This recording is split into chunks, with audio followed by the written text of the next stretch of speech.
Komisi Pemilihan Umum atau KPU telah menetapkan masa kampanye pemilu 2024 selama 75 hari mulai 28 November 2023 hingga 10 Februari 2024. Sebelum memasuki masa kampanye, alangkah baiknya Tribuners mengetahui sejumlah aturannya. Salah satunya adalah potensi pelanggaran kampanye seperti menghalang-halangi, mengganggu atau mengacaukan kampanye. Warga yang menghalangi kampanye di masa pemilu 2024 mendatang bisa dikenai hukuman penjara dan denda hingga jutaan rupiah.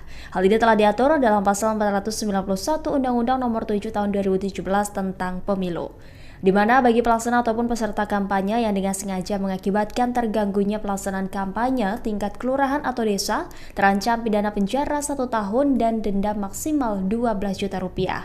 Kemudian pada pasal 495 ayat 2 UU Pemilu berbunyi, pelaksana atau peserta kampanye yang karena kelalaiannya mengakibatkan terganggunya pelaksanaan kampanye di tingkat kelurahan atau desa dipidana dengan pidana kurungan paling lama 6 bulan dan denda paling banyak 6 juta rupiah. Larangan pertama yakni pelaksana ataupun peserta kampanye tidak boleh mempersoalkan dasar negara Pancasila, UUD 1945, dan bentuk NKRI. Kemudian melakukan kegiatan yang membahayakan keutuhan NKRI. Dalam masa kampanye juga tidak diperbolehkan adanya unsur penghinaan terhadap seseorang, agama, suku, ras, golongan, calon, dan peserta pemilu yang lain.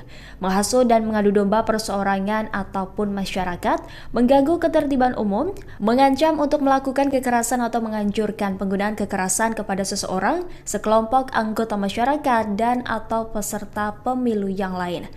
Merusak dan atau menghilangkan alat peraga kampanye peserta pemilu, kemudian menggunakan fasilitas pemerintah, tempat ibadah, dan tempat pendidikan untuk kampanye, kemudian membawa atau menggunakan tanda gambar dan atau atribut selain dari tanda gambar dan atau atribut peserta pemilu yang bersangkutan, menjanjikan atau memberikan uang atau materi lainnya kepada peserta kampanye pemilu. Jika 10 larangan ini dilanggar, peserta pemilu maupun tim kampanye terancam sanksi pidana penjara dan denda.